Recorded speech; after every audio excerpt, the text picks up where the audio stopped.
आज हमारी दुनिया के अध्याय 4 चैप्टर का नाम है पृथ्वी का प्रमुख आस्थल रूप। इसको आज प्रश्नोत्तरी करवाएंगे। इसका थ्योरी बता दिया है, यूट्यूब पर तो नहीं डाले हैं, तो क्लास में सभी को थ्योरी पढ़ा दिए हैं। तो आज इसका हम प्रश्नोत्तरी करवाएंगे।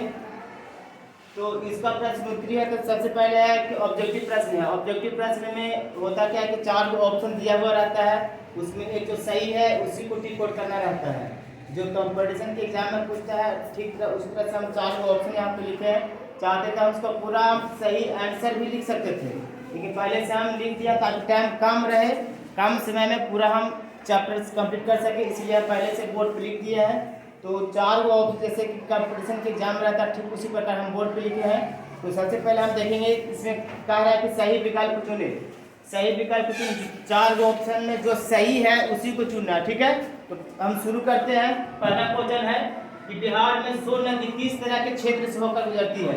बिहार में जो सोन नदी है तो किस प्रकार के क्षेत्र से होकर गुजरती है। तो पहला ऑप्शन है पहाड़ी क्षेत्र, पठारी क्षेत्र या मैदानी क्षेत्र या रेगिस्तानी क्षेत्र। तो इसमें जो सही आंसर है वो हो जाएगा मैदानी क्षेत्र। मैदानी क्षेत्र के हम टिक आउट कर दिए हैं।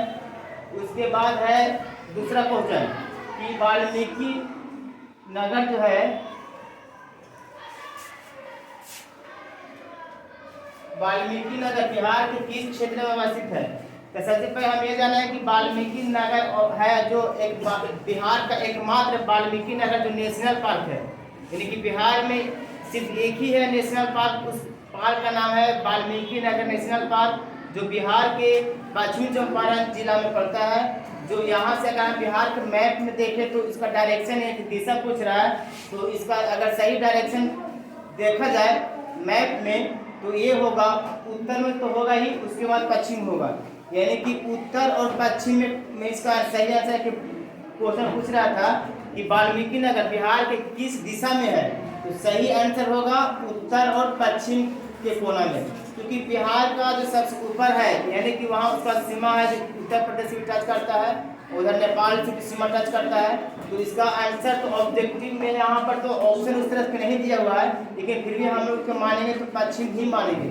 अगर बिहार का मैप है इधर से इधर 4 भाग में बांटेंगे तो 4 भाग में बांटेंगे तो इसका सही आंसर होगा जो होगा उत्तर और पश्चिम, लेकिन उत्तर पश्चिम ऑप्शन में नहीं दिया गया है, तो हम इसका सही आंसर लेंगे पश्चिम की तरफ। तो देखते हैं कि वाल्मीकि नगर बिहार के किस क्षेत्र में अवस्थित है।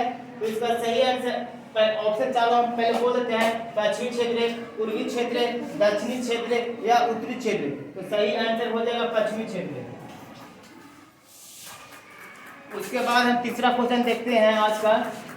धान की फसल के लिए उपयुक्त मिट्टी कौन सी है। उपयुक्त मतलब ये हुआ कि जो यहाँ पे ऑप्शन दिया गया है उस ऑप्शन के अनुसार चुनना है कि कौन सा मिट्टी होगा।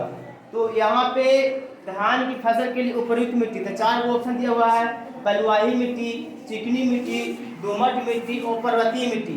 तो इसका सही आंसर हो जाएगा चिकनी मिट्टी। चिकनी मिट्टी के एक और नाम से जानते हैं, उसको बोलते हैं केवाल मिट्टी। केवाल मिट्टी, चिकनी मिट्टी को दूसरा नाम है केवाल मिट्टी। तो सही आंसर हो जाएगा चिकनी मिट्टी। तो चिकनी मिट्टी में आप टिक आउट कर दिए हैं। एक बार मैं फिर क्वेश्चन को रिपीट कर रहा हूँ कि धान के लिए सबसे उपयुक्त मिट्टी है जो केवाल मिट्टी होता है, इसको चिकनी मिट्टी भी कहते हैं।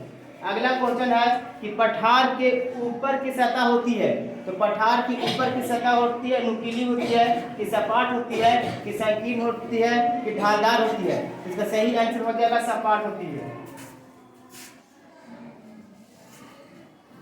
उसके बाद अगला क्वेश्चन है क्वेश्चन नंबर 5 कि पर्वतों को कितने प्रकार में बांटा गया है। तो क्लास में हम बताएंगे कि पर्वतों को मुख्यतः 3 भागों में बांटा गया है। पहला था बलि पर्वत, दूसरा था ब्रह्मोत्तर पर्वत और तीसरा था ज्वालामुखी पर्वत। और कौन सा पर्वत इसके अंतर्गत आते हैं, जैसे भारत के हिमालय पर्वत बताए थे कि बलि पर्वत में आता है, सतपुड़ा पर्वत ये बताए थे कि ब्रह्मोत्तर पर्वत में आता है, एक और बताए थे कि ज्वालामुखी पर्वत है जो भारत के एकमात्र है जो अंडमान निकोबार द्वीप समूह में है। और यहाँ पे एक बैरक द्वीप है, तो यहाँ पे जो मिलते हैं अंडमान निकोबार में, तो वहाँ भी एक ज्वालामुखी जो पर्वत है जो मिलते हैं भारत के एकमात्र है। तो इस क्वेश्चन पे आते हैं कि पर्वतों को कितने भागों में बांटा गया था। पर्वतों को 3 भागों में बांटा गया है। तो ये ऑब्जेक्टिव प्रश्न है, अभी हम लोग देख लिए। अब आते हैं हम लोग फिल इन द ब्लैंक, खाली स्थान को भरना है। तो खाली स्थान को भरने वाले हम देखते हैं कि बिहार के अधिकतर भाग डैश नदी के दोनों ओर मैदानी भाग के रूप में फैला हुआ है। इसका सही आंसर होगा गंगा। गंगा के जो क्या बिहार के बीच बीच से होकर गुजरती है, यानी कि बिहार से जो उत्तर का भाग होता है उसको उत्तरी बिहार बोलते हैं, और जो बिहार के दक्षिण के साइड होता है उसको दक्षिणी बिहार बोलते हैं। तो मैदानी भाग में बीच बीच से होकर गंगा नदी ही गुजरती है। इसका सही आंसर हो जाएगा गंगा। बिहार के अधिकतर भाग गंगा नदी के दोनों ओर मैदानी भाग से होकर फैला हुआ है। अगला देखते हैं second number, fill in the blank में बता रहे हैं को संसार का छत कहा जाता है। तो पामीर के पठार को संसार का छत कहा जाता है क्योंकि ये दुनिया के सबसे ऊंचा पठार है। इसका हाइट लगभग 5000 मीटर के आसपास है। तो वहाँ होता क्या है कि वहाँ पर जो तिब्बत में पड़ता है, ठीक है, जो तिब्बत अभी चीन के कब्जा में है, तो दुनिया का जो छत कहा जाता है तो पामीर के पठार को ही बोला जाता है।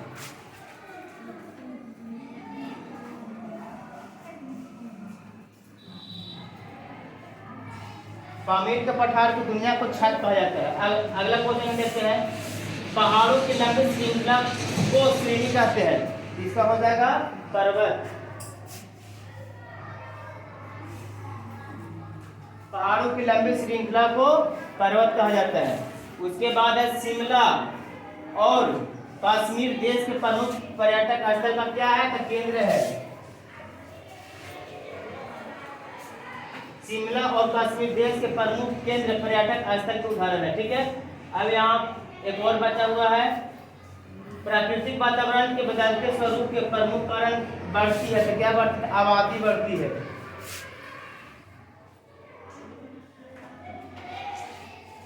आबादी का मतलब जनसंख्या हुआ। कह रहा है कि प्राकृतिक के वातावरण के साथ कोई भी स्वरूप बदलती है तो उसका मुख्य कारण क्या होता है, आबादी के बढ़ना।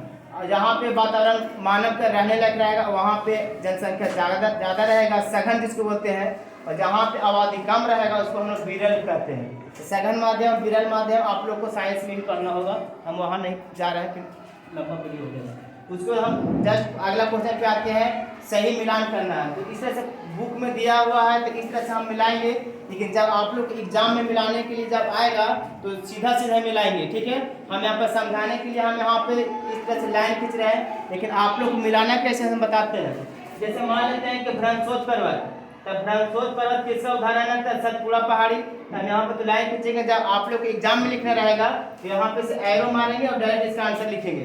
ठीक है, यहाँ पे जगह कम था, चलते हम एक और बना के दिखाते हैं, लेकिन जगह नहीं रहने के कारण हम सिर्फ मिला के हम बता रहे हैं।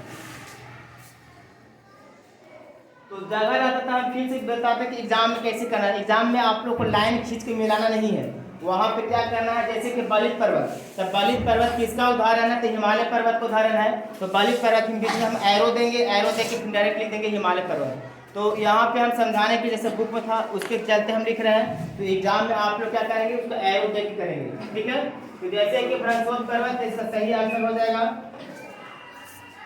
सतपुड़ा की पहाड़ी। फिर है बलित पर्वत, है बलित पर्वत किस पर्वत का उदाहरण है, तो हिमालय, जो हिमालय पर्वत है जो बलित पर्वत का उदाहरण है। ठीक है, उसके बाद है प्राचीन पठार। प्राचीन के मतलब बहुत पुराना, ठीक है, उसी को बोलते हैं प्राचीन पठार। तो प्राचीन पठार हो जाएगा तो दक्कन का पठार हो जाएगा। प्राचीन पठार है जो दक्कन वाला जितना भी सब क्षेत्र है, दक्कन का क्षेत्र बोले तो सब एमपी वाला सब जितना सब पोर्शन सब आ जाएगा, ये सब दक्कन का क्षेत्र में आ जाएगा। फिर महाराष्ट्र का कुछ पार्ट आएगा, कुछ मध्य प्रदेश से आएगा, कुछ छत्तीसगढ़ के आएगा, ये सब है जो दक्कन का क्षेत्र है, ये सब प्राचीन पठार है। ठीक है, उसके बाद है नीचे पादमक मैदान, तो इसका सही आंसर हो जाएगा हंगरी का मैदान। नीचे पादमक का जो पर्वत है तो हंगरी का जो मैदान है इसका उदाहरण है। तो इस प्रकार से ये चैप्टर पूरा कंप्लीट हुआ है। अगर आप लोग को समझ में आ गया होगा तो ठीक है, अगर नहीं किन्हीं को आया होगा तो वीडियो को एक बार, दो बार, तीन बार देखने का प्रयास करेंगे। बाकी फिर जब नेक्स्ट जब चैप्टर आएगा तो फिर वीडियो लेंगे, तब तक आप लोग रिविजन करते रहेंगे, अच्छा से पढ़ते रहेंगे। ठीक है।